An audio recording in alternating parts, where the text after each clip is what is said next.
Quando eu nasci, um anjo safado, um chato de um querubim, decretou que eu estava predestinada a ser errada, sim. Então, já de saída, a minha estrada entortou. Mas eu vou até o fim. Esses são versos de Chico Buarque que você já deve ter ouvido de uma forma deliciosa na voz de Ney Matogrosso.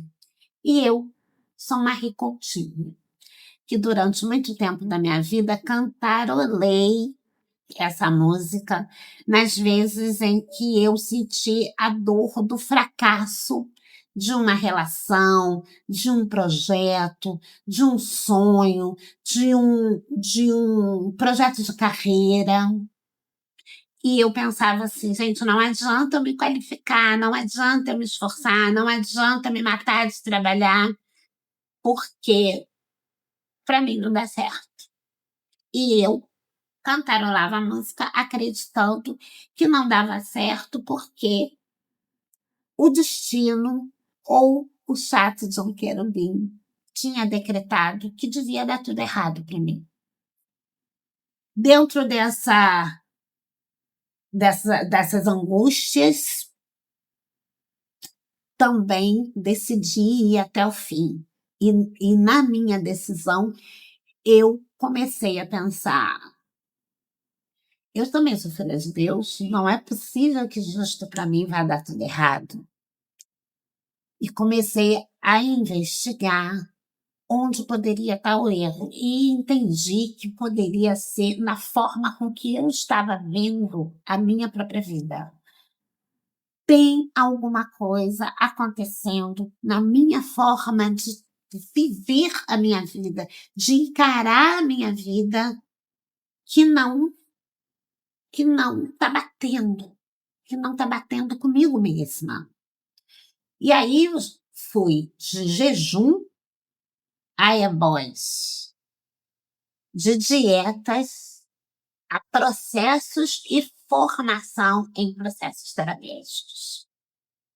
E dentro dessa busca, dentro dessa minha determinação de ir até o fim, eu encontro o professor Márcio Ferrari com a proposta da psicologia e da constelação dos orixás. E começo a perceber, junto de todo esse processo, que não tem anjo safado decretando que eu sou errada. Eu começo a perceber que eu é que, mesmo decidindo ir até o fim, não estava decidindo com as ferramentas certas. E quais são, Marie, as ferramentas certas? Minha vida. Eu estava decidindo com parâmetros dos outros. Eu não estava conseguindo separar o que é meu, o que é dos outros e como a minha relação com o mundo e como a minha relação com a vida, de fato, poderiam fazer sentido para mim. A, a ferramenta Constelação dos Orixás, ela possibilita, através dos arquétipos dos orixás, dos arquétipos que a cultura afro-brasileira traz para nós. O professor Márcio, depois de anos de pesquisa e imersão dentro das dinâmicas da psique, de estudos da psique, dinâmicas e estudos da cultura afro-brasileira, identifica em comum alguns princípios que dinamizam as nossas relações conosco mesmo, com a nossa própria história e as nossas relações com tudo isso, com esse repertório e com os outros. E como nós ativamos isso e colocamos em prática na nossa vida e nossa experiência de viver. Então, ele cria um método e uma ferramenta que pega a nossa estruturação psíquica, que ele divide em 7 camadas básicas, e relaciona a partir de um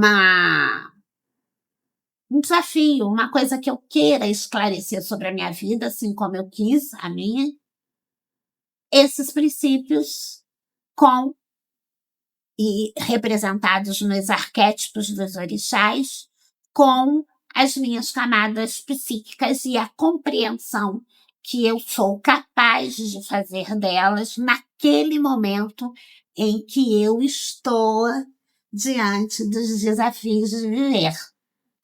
Então, ele separa a nossa estrutura psíquica, ele faz uma proposta de 7 camadas: origem, que fala sobre da onde eu estou partindo, do posicionamento que eu tenho diante da minha vida e de que eu estou nesse momento.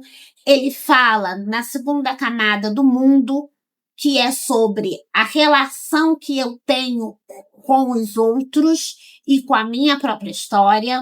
Ele fala na terceira camada da ancestralidade, da minha ancestralidade, e essa abordagem eu acho muito interessante, porque ele traz uma proposta de perspectiva em 2 eixos, um eixo vertical e um eixo horizontal. Um eixo vertical, essa proposta se dá de como eu enxergo a minha própria história, as experiências que eu vivi, como eu registrei essas experiências e como eu leio essas experiências hoje e aplico esse repertório na minha vida, e da forma horizontal, no eixo horizontal, de como eu interajo com outras pessoas e com os desafios que essas outras pessoas me trazem nesse processo de interação, ou seja, como eu afeto e permito que me afetem dentro da minha dinâmica.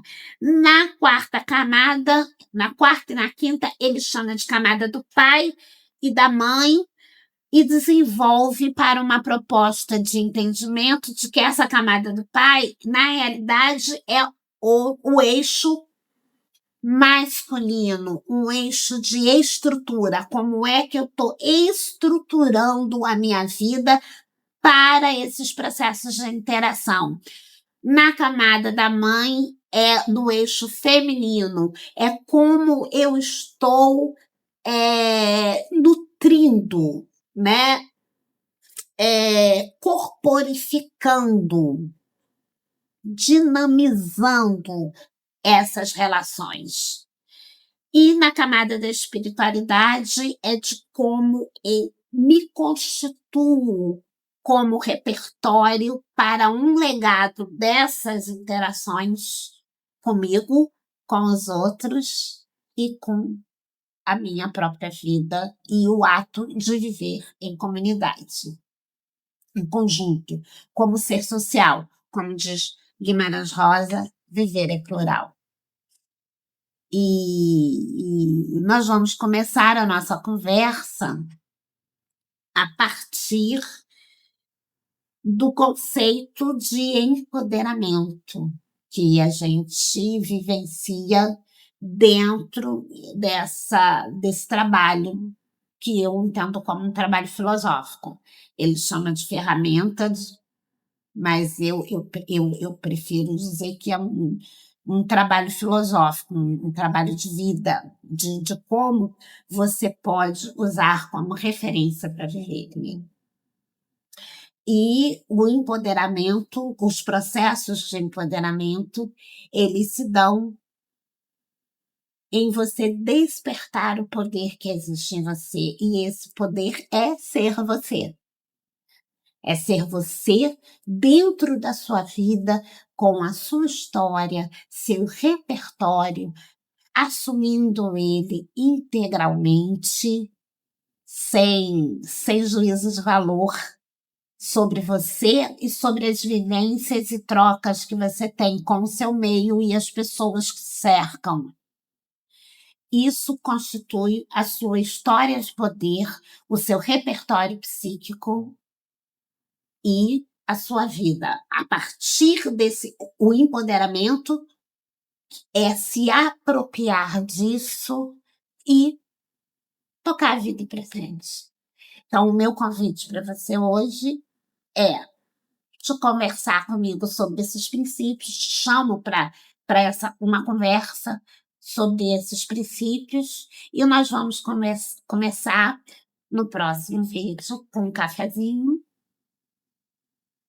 sobre o princípio de Chu, e como os processos de empoderamento podem ser vistos a partir da perspectiva de vitalidade e empoderamento e poder de Oxum.